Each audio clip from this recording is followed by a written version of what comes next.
ကျောင်းထိုင်ဆရာတော်တဲ့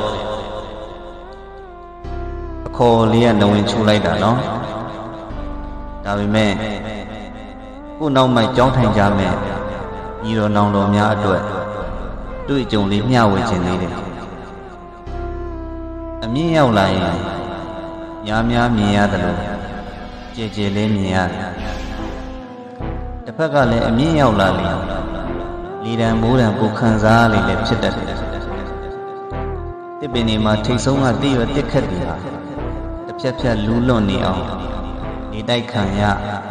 မိုးဆူခံရတာတွေလည်းဖြစ်တတ်တယ်ကျောင်းနိုင်ဆရာတော်ဘဝလည်းဒီလိုပဲအမြင့်ရောက်လာတာနဲ့ကြည်ကြည်ပြန့်ပြန့်ထဲထဲဝင်ဝင်တော့ပိုရှိလာဒါပေမဲ့မြင့်လာတာနဲ့အမျှတိုက်ခိုက်တွေကလည်းပိုများလာတော့တာပဲမြင့်တော့လူပိုးမြင်လာတယ်ကိုသတိထားလာအမှားရှာရပိုးလွယ်လာပိုပြီးတိုက်ခိုက်မှုတွေများလာဒါကြောင့်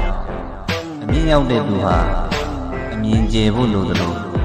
တန်ခံနိုင်မှုလည်းလိုသေးတယ်များများနဲ့ကြည်ကြည်ကြည့်တတ်ဖို့လိုသလိုအတိုက်ခိုက်တွေမှာလည်းရှောင်တိန်တတ်ဖို့လိုသေးတယ်တစ်ပင်ထိပ်ကားကတည့်ရတစ်ခက်လေးတွေဟာ